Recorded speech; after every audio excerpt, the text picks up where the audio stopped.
دل ہمارے جسم کا سینٹرل پوائنٹ ہے۔ بے شمار آیات اور احادیث ہم روٹین میں سنتے بولتے رہتے ہیں۔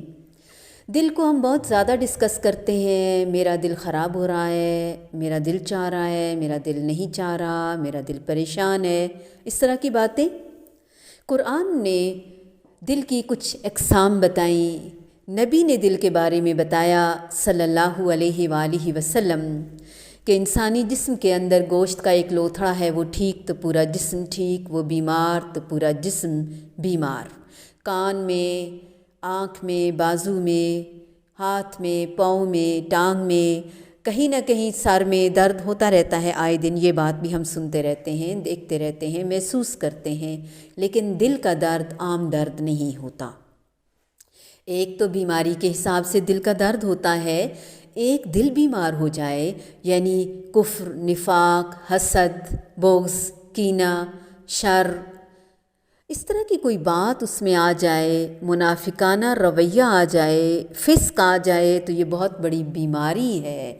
جس طرح کے جسمانی لحاظ سے دل کی بیماری لے ڈوبتی ہے، ہاسپٹلائزڈ ہوئے بغیر، چیک کیے بغیر ہم دل کی بیماریوں کو نہیں کہہ سکتے کہ پیرسٹامول لے لو، پیناڈول لے لو، گھر میں ہی گزارا کر لو، ایسا نہیں ہوتا۔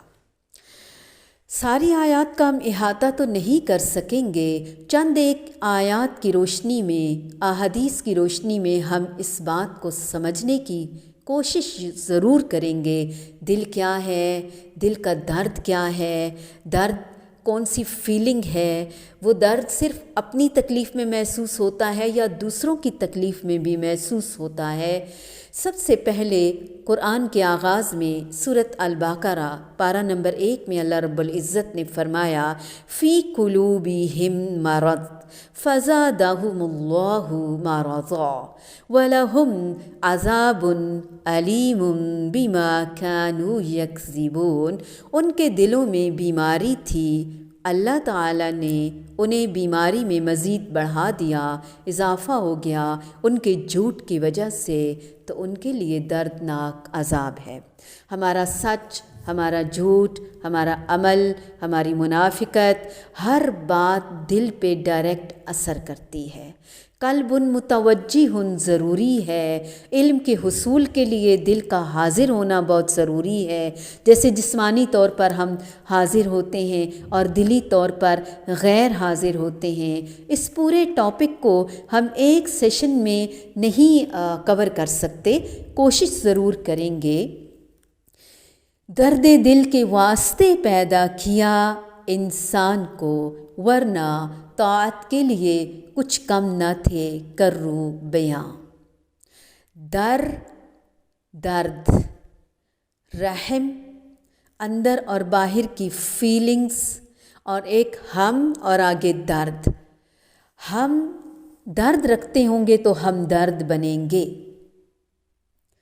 ہم ایک دوسرے کی مدد کے قابل ہوں گے، دوسروں کے درد کو محسوس کریں گے اپنے درد کی طرح۔ پوری امت ایک انسانی جسم کی مانند ہے۔ جس طرح جسم کے ایک حصے میں درد اور تکلیف ہوتا ہے تو پورا جسم بے چین ہو جاتا ہے۔ الاحزاب میں رب تعالیٰ فرماتے ہیں کہ اللہ نے انسانی سینے کے اندر 2 دل رکھے ہیں، ایک دل نہیں رکھا۔ دل کی حالتیں ہیں، یعنی یہ نہیں ہو سکتا کہ وہ دل اللہ کی طرف بھی ہو اور شیطان کی طرف بھی ہو، گناہ کی طرف بھی مائل ہو اور قلب سلیم بھی رکھتا ہو، ایسے نہیں ہوتا۔ بہت دفعہ اللہ رب العزت نے آنکھ، کان اور دل کا ذکر فرمایا، جہاں پر اللہ رب العزت نے فرمایا متقین کی صفات بتائیں، دل کے بغیر تقویٰ نہیں ہو سکتا۔ نبی کریم صلی اللہ علیہ وآلہ وسلم کی حدیث ہی ہمیں کافی ہو جاتی ہے، جہاں رب تعالیٰ نے نبی پاک صلی اللہ علیہ وآلہ وسلم کو ہمیں سکھانے کے لیے عملی طور پر رول ماڈل بنایا اور تقویٰ کی، ایمان کی صورت سجھائی، سمجھائی، بتائی، دکھائی۔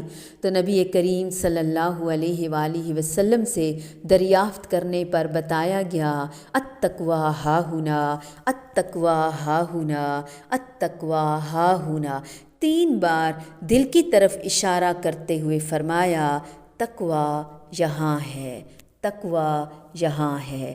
یہ تو متقین ہیں، ان کی صفات آغاز میں ہی بتا دی گئیں۔ پھر فرمایا کہ کافر کون ہیں، جنہیں بتاؤ یا نہ بتاؤ، ڈراؤ یا نہ ڈراؤ، ان کے لیے برابر ہے۔ اللہ تعالیٰ نے ان کے دلوں پر، ان کے کانوں پر مہر لگا دی، ان کی آنکھوں پر جیسے پردہ آ گیا۔ ختم اللہ علی قلوبہم وعلی سمعہم وعلی ابصارہم غشاوہ ولہم عذاب عظیم۔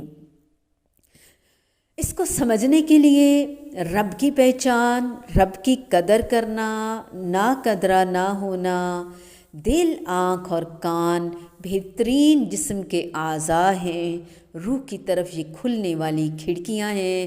رب سے ملاقات کے لیے ان کا صاف ہونا، شفاف ہونا، باحیا ہونا، خالص ہونا بہت ضروری ہے، بہت ضروری ہے۔